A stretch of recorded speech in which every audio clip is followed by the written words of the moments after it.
Hey everyone, Encyclomatic coming back again, and this time we're going to be looking at the history of video game swag. That's right, just where and why did the video game merchandise era start, and has it become a tad ridiculous? Short answer, heck yes. So sit right back and prepare for a blast of nostalgia as I present some information for your assimilation. First off, let's define just what constitutes swag. In a nutshell, any physical item that is included with the product for free, in this case are video games. The term originated in the late 18th century from pirates to mean loot. Then marketing groups in the 60s used the word to refer to free giveaways. Because game merchandising is very promotional to help sell games, we'll look at both the freebies of earlier times and the more exotic promotional items designers came up with recently. In the beginning, there was Ultima! At least when it came to the first time anyone put tangible awesome with digital bliss. Origins Systems decided to include a beautiful art poster in 1981 with the game, and thus video game swag was born. That being so dramatically said, we should also note Activision and more specifically Dragster. If you got under 6 seconds or less, you could have taken a picture of your TV screen, mailed it in, and received a patch from Activision for only 15 cents, the cost of a stamp at that time. Even though the patch was free, it didn't come with the game, so I rank Ultima first, though Activision did start the first promotion as they had the patches for most of their games and engaged customers to win them through skill. It made you feel just a little bit better about yourself for playing way too many video games. What is that? Oh no, we can't let such a mark of inferiority stain this video.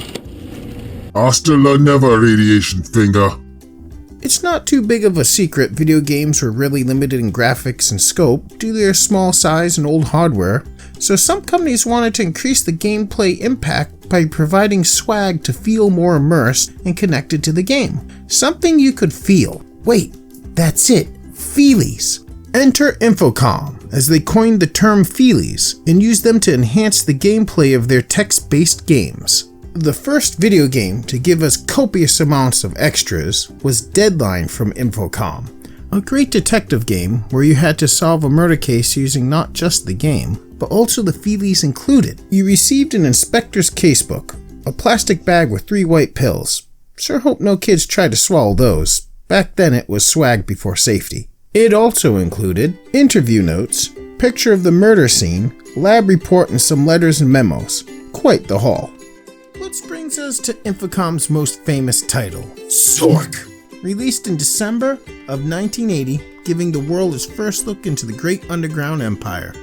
Hey wait, doesn't it seem like it's getting a bit dark here? Pesky crew. Well, let's shed some light on the free swag. A nice booklet that has the history of the empire, which fills in a lot of the backstory, an indispensable map so you didn't get lost in game, and even a coin in the later trilogy re-release. One of the earliest PC games to include anything extra was Civilization II: The Collector's Edition. It had the strategy guide and extra missions, and as far as I can find, is the first personal computer game to specifically use the language Collector's Edition to denote the added value.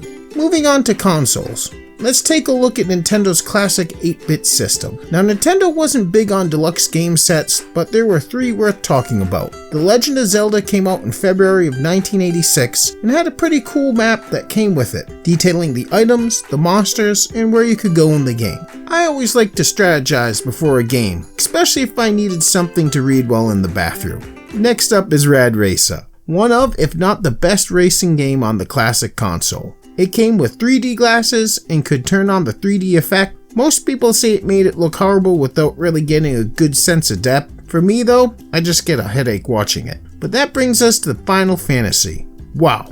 That game came with 2 impressive maps, one that would show the world locations and dungeons in detail, and the other showing equipment and more importantly, who could use what for gear and especially magic spells.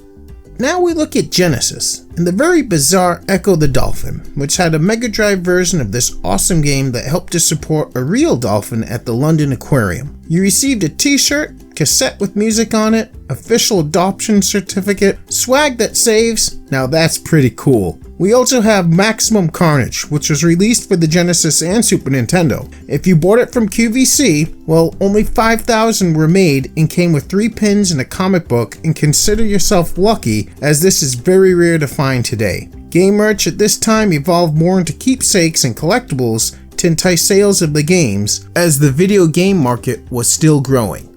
Let's take a look at 2 games on the Super Nintendo which had a large merchandise investment. One did well, and the other was Batman Forever. It was a PAL limited edition, made for European TVs. The set includes the making of the game in VHS format, Batman Diary, Batman stickers, competition entry form, and the outer slipcase.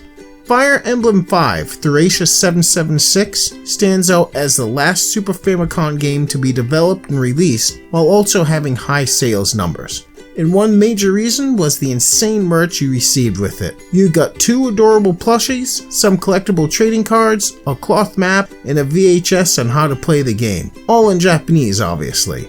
Now we move on to the Nintendo Entertainment 9XS Life Cycle exercise bike with TV, which would be considered the ultimate extra to entice you to buy a Super Nintendo system, or conversely, the Nintendo could have been the swag to buy the Life Cycle. Depending on how you look at it, either way, I want one. It only had 2 games, Speed Racer and Mountain Bike Rally, and cost about $1,000. Now talk about accessory bling.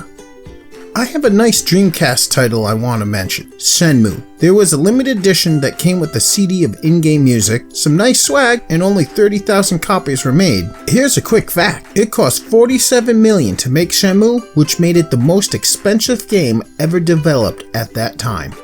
Baldurs Gate Shadow of Alm comes out and sets a new shift in the merchandising industry. Video game swag is not used just to sell copies of games, but to be income drivers and make revenue just like games. Baldur's Gate had a cloth map, 8 character trading cards, a Black Isle Studios writing pad, and an additional CD containing unique armor and weapons, as well as a music CD with the soundtrack. The collector's edition was significantly more than the normal game.